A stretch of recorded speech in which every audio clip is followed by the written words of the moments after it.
আমি গভীর কৃতজ্ঞতার সঙ্গে স্মরণ করছি আমার নির্বাচনী এলাকা ৪ আসনের কোম্পানিগঞ্জ, গোয়াইনঘাট, জৈন্তা এর জনগণকে, যারা গত নির্বাচনে সর্বাধিক প্রায় ১,১৭,০০০ ভোটের ব্যবধানে আমাকে বিজয়ী করে এই সংসদে পাঠিয়েছেন।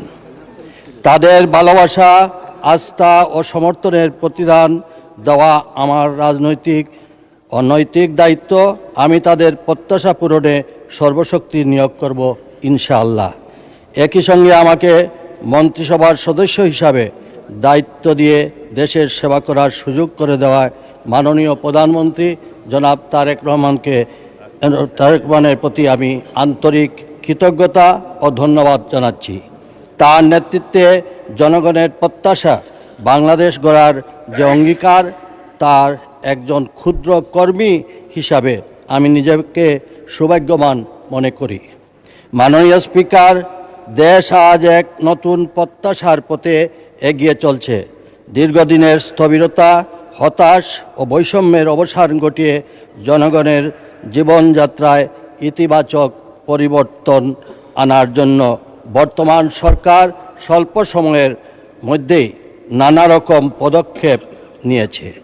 এই বাস্তব প্রতিফলন আমরা দেখেছি সদ্য সমাপ্ত পবিত্র ঈদ উল ফিতর প্রাক্কালে মাননীয় প্রধানমন্ত্রী তারেক রহমানের নেতৃত্বে সরকারের সময় উপযোগী উদ্যোগ, তদারকি এবং শ্রমিক বান্ধব নীতির ফলে দেশের বিভিন্ন শিল্প কারখানা, বিশেষ করে তৈরি পোশাক খাতের শ্রমিক ভাই বোনরা যথাসময়ে বেতন, বোনাস ও প্রাপ্য সুবিধা নিয়ে স্বস্তিতে বাড়িতে ফিরেছেন। মাননীয় স্পিকার, আমার দাবি, জাতীয় স্বার্থ অক্ষুণ্ণ রেখে এই এলাকায় আমি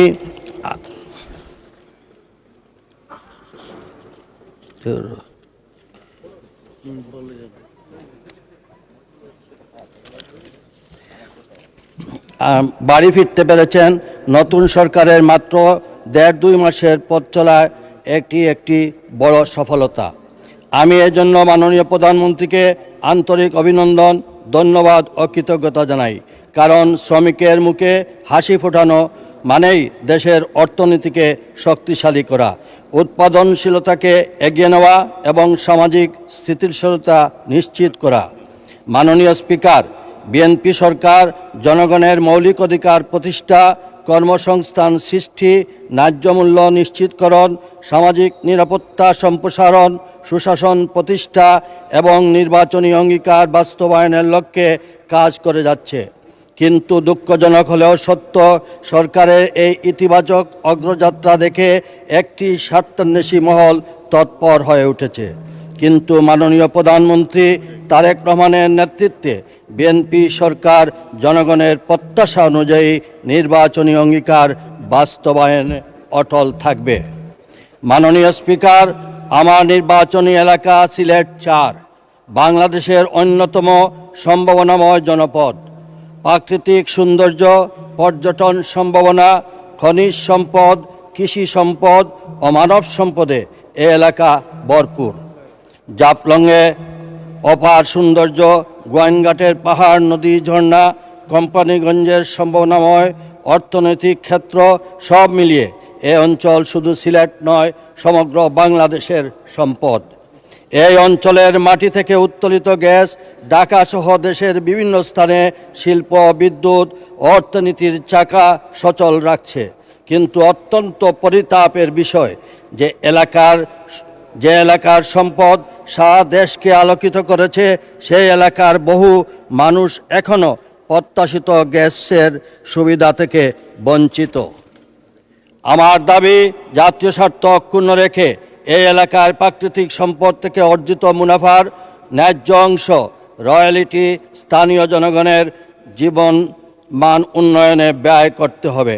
এতে অবকাঠামো উন্নয়ন, শিক্ষা, স্বাস্থ্য, যোগাযোগ, কর্মসংস্থান ও পর্যটন খাতে এক নতুন সম্ভাবনার দ্বার উন্মোচিত হবে। ঢাকার উন্নয়ন যেমন জরুরি, তেমনি সীমান্ত, পাহাড়ি ও প্রত্যন্ত অঞ্চলের উন্নয়নও সমানভাবে জরুরি। উন্নয়নের সুফল দেশের প্রতিটি মানুষের ঘরে পৌঁছে দিতে হবে, তাহলেই জনগণের ভোটের মর্যাদা রক্ষা পাবে। মাননীয় স্পিকার, সিলেটের সাথে রাজধানী ঢাকা সহ দেশের অন্যান্য অঞ্চলের যোগাযোগ ব্যবস্থাও আরও উন্নত ও কার্যকর করার লক্ষ্যে সড়ক, নৌ, রেলপথ ও বিমান পরিবহন খাতে সমন্বিত উদ্যোগ গ্রহণের জন্য সংশ্লিষ্ট মন্ত্রণালয়ের প্রতি অনুরোধ জানাচ্ছি।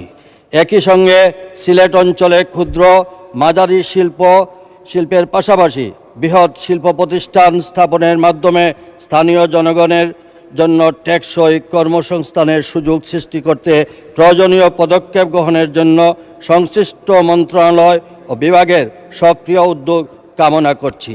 মাননীয় স্পিকার, বিশ্বের বিভিন্ন দেশে বিপুল সংখ্যক বাংলাদেশি প্রবাসী হিসাবে কর্মরত, যাদের শ্রম অবদানে দেশে বিপুল পরিমাণ বৈদেশিক মুদ্রা প্রবাহিত হয়।